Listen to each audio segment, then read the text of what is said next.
The road was supposed to be empty at that hour, a ribbon of asphalt winding along the edge of a high-rise business district where polished glass towers reflected the rising sun. Instead, an electric blue sports car sat stalled in the emergency lane, its gull-wing door ajar and its hazard lights blinking like a distress signal. The driver was a man in his 50s wearing a tailored charcoal suit and handmade Italian shoes, pacing beside the low, sleek machine with a phone pressed to his ear. His name was Robert Alden, a self-made tech millionaire whose fortune was rivaled only by his appetite for precision and control. The twin-turbo 12-cylinder engine of his European supercar had coughed once, sputtered, and died without warning just miles from his downtown office. That wasn't supposed to happen. He was supposed to make it to his early meeting on time, look every bit the image of success, sign a deal worth tens of millions, and get back to his weekend estate. Traffic began to slow as commuters rubbernecked past the disabled vehicle, and Robert's temper simmered. He barked at someone in the call center of his luxury car's concierge service, demanding that a specialist be dispatched immediately. He motioned to his chauffeur to keep trying the ignition. When the engine refused to turn over, Robert cursed under his breath. An unremarkable white delivery van pulled into the lane behind him and stopped. The logo on its side belonged to a regional courier service, the kind whose drivers were more accustomed to ferrying packages than working on exotic automobiles. A tall black man in his 30s stepped out, closed the van's door quietly, and approached with measured confidence. "Morning," the courier said with a warm smile and a slight southern drawl. His name tag read, Marcus J. Brown. He wore a reflective vest over his work shirt and held a clipboard in one hand. "Looks like you're having some trouble. Need a hand?" Robert didn't even look up from his phone. "Do I look like I need help from a delivery guy? This isn't a pizza scooter, it's a custom V12. Get back in your van and stay out of the way." His voice was clipped and dismissive. He waved Marcus off like a gnat. Marcus's smile didn't fade. He'd heard that tone before. The assumption that a courier couldn't possibly know anything beyond drop-off times and addresses. But before the courier life, he had spent 12 years as an aircraft mechanic, maintaining engines far more complex than any road-going car. He'd left the aviation industry when his mother fell ill and required full-time care, taking the courier job for flexible hours and a steady paycheck. "Sometimes the little problems are what bring the big ones to a halt," Marcus said calmly. "If you don't mind, I might take a look. Could save you some time." Robert's laugh was cold. "There is nothing you can do for this car. I have technicians who fly in from Maranello when I snap my fingers. The engine management system is more advanced than anything you've ever touched. Please, move your van. My people are on their way." He dismissed Marcus again without a second thought. That's when a small crowd began to gather. Pedestrians slowed, some taking photos, others whispering about the supercar and its famous owner. The traffic reporter in the news helicopter circling the morning rush mentioned the stalled car over the airwaves. People recognized Robert and were amused that such a machine had failed him. Loving a story where the unexpected hero challenges assumptions? Make sure you subscribe and leave a comment to support more heartwarming tales like this. Marcus returned to his van, but instead of leaving, he glanced at the car's rear, noting the faint odor of unburned fuel. He heard the starter motor whine and a hiccup from the exhaust. That sound told him more than any diagnostic computer would. It was the same cough he'd learned to identify on Pratt & Whitney turbines after thousands of hours in hangars. He remembered standing on the wing of a commercial jet at 3 a.m., sleet pelting his face, as he tightened a loose connection that had shut down an aircraft. It wasn't the glamour of flight that had mattered to him then. It was the satisfaction of seeing a complicated machine come back to life under his hands. He missed that feeling. The courier job kept him solvent, but it didn't challenge his mind. Robert, meanwhile, had built his life on the belief that everything could be controlled with enough money and intelligence. Born to a factory worker and a school teacher, he had taught himself to code at the local library, dropped out of college to start his first software company in a spare bedroom, and sold it to a multinational for 8 figures before he turned 30. He was a consummate problem solver, yet as his wealth grew, so did his impatience for anything that didn't yield to immediate solutions. Machines were supposed to obey him. People were supposed to anticipate his needs. The idea of being humbled by mechanical failure was foreign and infuriating. On that morning, Robert had 2 things on his mind besides the car: the finalization of a merger and the 10th anniversary of his father's death. His father had been a machinist, a man who could fix anything with a wrench and a calm demeanor. Robert hadn't inherited that talent. He'd inherited the drive to succeed at all costs. He couldn't stand the optics of being stranded by the road like a common commuter. He glanced at Marcus, noticing for the first time the quiet confidence in the courier's posture. "Fine," Robert snapped. "You've got 5 minutes before roadside arrives. If you break something, it's on you." He tossed a skeptical glance toward Marcus's van. "But if you scratch the paint, you'll be paying for a new hood." Marcus simply nodded. His heart rate quickened with the thrill he hadn't felt in years. He retrieved a small toolkit from his van, his own kit, not company issue, complete with a digital multimeter and a set of specialized wrenches. He approached the car with respect, running a hand just above the paint without touching it.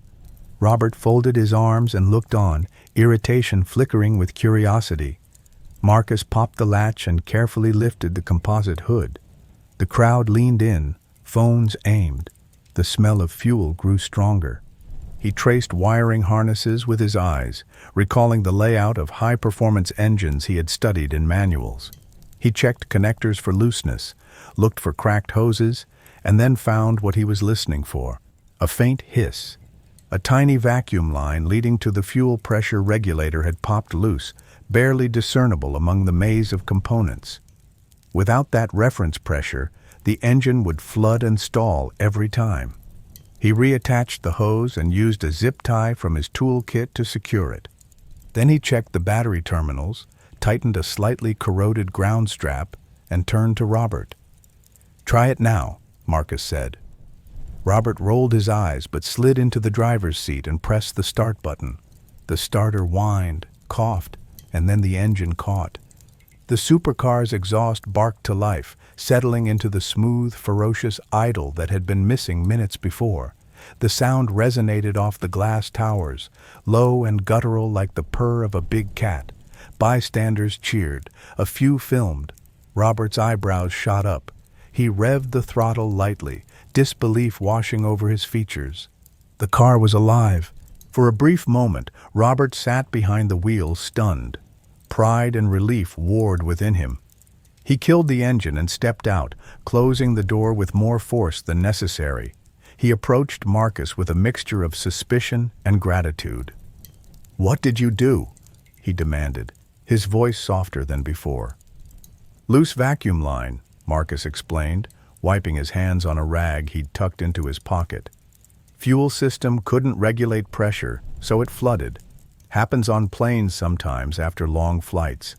Road vibrations can shake things loose on these cars, too." Robert's expression shifted. "You work on planes?" "Used to," Marcus said. 12 years in aviation maintenance. I specialized in turbine engines and electronics. These days, I run deliveries so I can take care of my mom. But you'd be surprised how similar a $30 million jet and a $300,000 car can be when they won't start.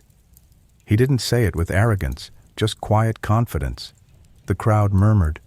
Robert became acutely aware that his earlier dismissal of Marcus had played out in front of dozens of people, some of whom were streaming live to their social feeds. His cheeks colored faintly. A woman in the crowd whispered something about karma. Robert cleared his throat. "Thank you," he said, forcing the words out. "How much do I owe you?" Marcus shook his head. "You don't owe me anything. I just didn't want to see someone stranded if I could help. But I do need to get back on my route. Packages wait for no one." He flashed the same polite smile, gathered his tools, and started walking toward his van. "Wait," Robert called, his tone more urgent now. "I insist. What's your hourly rate? I'll pay double, triple." Marcus turned, locking eyes with Robert. "I'm not an on-call mechanic. I'm a courier. My rate is whatever my company pays me for each stop. But if you want to pay it forward, maybe consider donating to the local vocational school. There are a lot of kids who'd kill for a chance to learn this stuff." He wasn't being flip. He meant it. Robert frowned, thrown off balance. Here was a man who had just saved him from embarrassment and potentially thousands in repairs, refusing payment and suggesting philanthropy instead. "What's your name?" he asked. "Marcus Brown," Marcus answered. "Have a good day, sir." He climbed into his van, started the engine, and pulled away, merging back into traffic with the fluidity of a man who had places to be. Robert watched him go, mind churning. On impulse, he snapped a photo of the van's license plate and the company logo.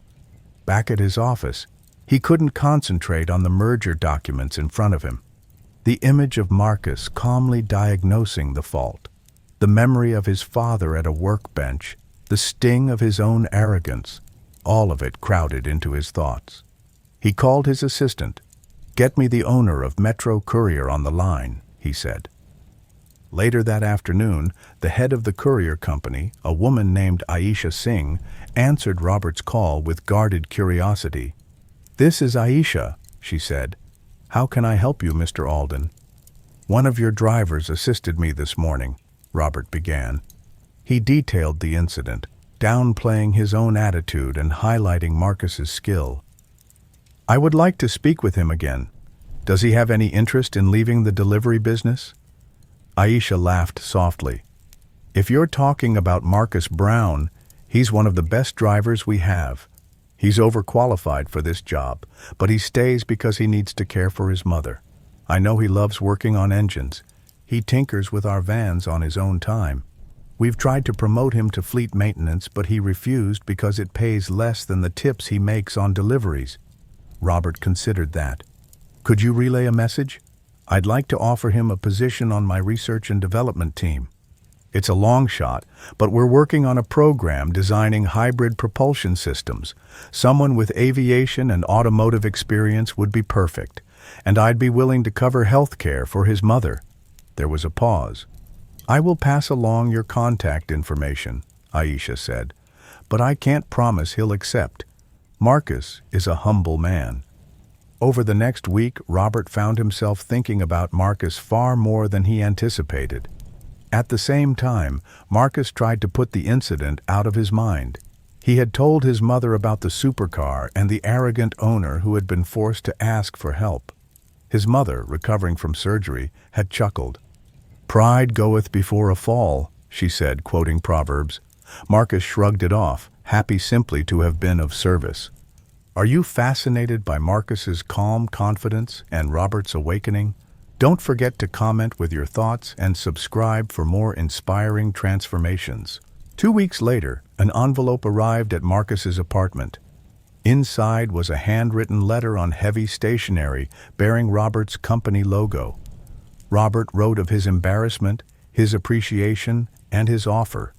He detailed his plan to establish a paid apprenticeship for veterans and professionals transitioning into the automotive field. The program would be run by his company's Advanced Propulsion Division. Marcus could work flexible hours, contribute to the design of sustainable, high-performance engines, and still care for his mother. The salary was 6 times what he earned delivering packages. Full health benefits were included. Marcus sat at his kitchen table, letter in hand, grappling with the unexpected choice. He loved working with his hands and missed the satisfaction of solving complex mechanical puzzles. He also valued the freedom his courier schedule gave him. He thought about the young men and women he'd mentored at the airport, teaching them to troubleshoot turbines and read technical manuals. He thought about the kids at the vocational school down the street who dismantled lawnmower engines in the hope of one day working on something bigger. That evening, Marcus called the number at the bottom of the letter. Robert picked up on the second ring. They met the following day at Robert's R&D facility, a sleek building filled with prototypes and bright young engineers. Robert greeted Marcus with genuine warmth. "I didn't apologize properly that morning," he said. "I misjudged you, and I'm sorry. I hope you'll consider joining us."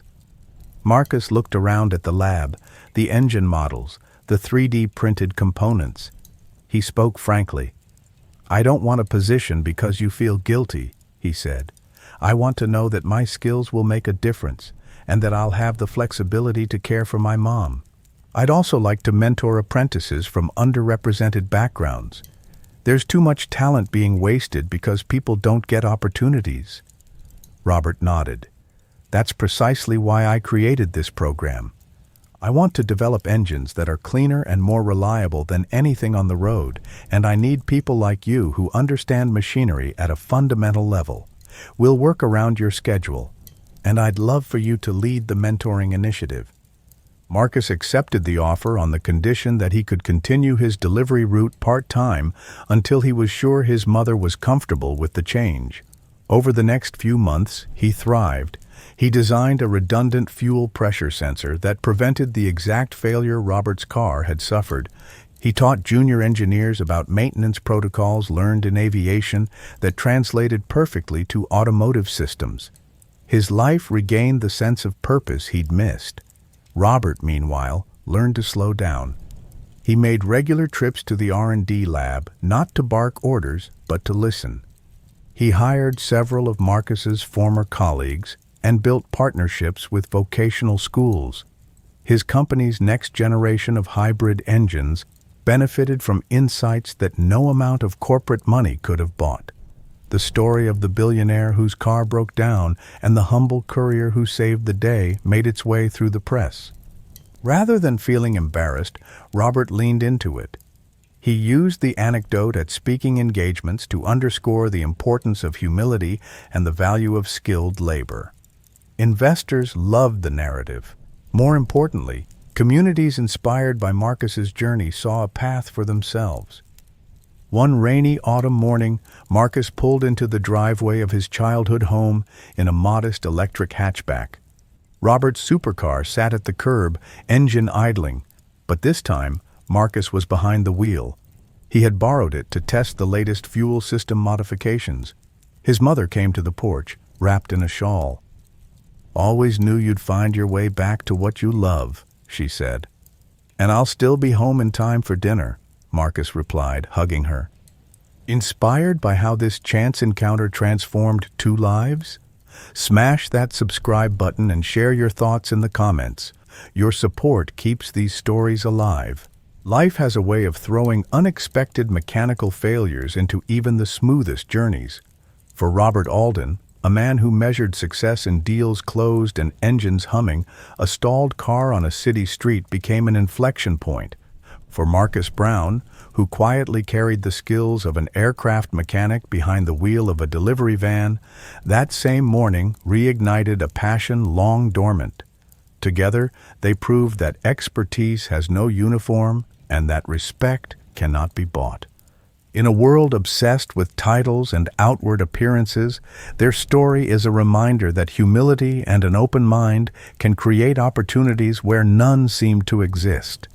If you're watching this and thinking about the unexpected talents of the people around you, maybe the barista who writes poetry, the janitor who paints like a master, or the nurse who codes in her spare time, remember Marcus and Robert. Sometimes the person society ignores holds the solution to the problem that money alone can't solve.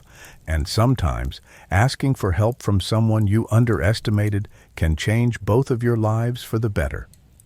Months after Marcus joined the propulsion team, the first cohort of apprentices he mentored graduated from the program. Robert stood on a small stage set up in the R&D lab, handing out certificates next to Marcus, whose broad smile mirrored the pride in his mother's eyes from the front row. Among the graduates were a former grocery clerk, a single mother who had been a rideshare driver, and a refugee who had repaired bicycles to put himself through night classes.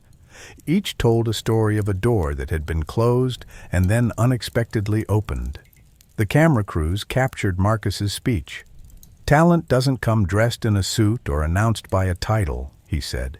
"It shows up in grease-stained overalls, in the middle of a night shift, in the smile of someone who refuses to give up. I wouldn't be here if someone hadn't once taken a chance on me, and if a certain car hadn't broken down at exactly the right time." The audience laughed, then applauded. In the following years, Robert's company became known not just for innovation, but for inclusive hiring. The program Marcus helped design was replicated in cities across the country. Neighborhoods previously left behind by the tech boom now hosted apprenticeship labs. Robert and Marcus often appeared together at community events, an unlikely duo bound by a shared belief in potential. Marcus still drove his delivery route once a month for the joy of seeing familiar faces and reminding himself where he came from. Robert, who once measured time in deals and acquisitions, found satisfaction in learning the names of his employees' children and listening to the whir of test engines in the lab he once ignored.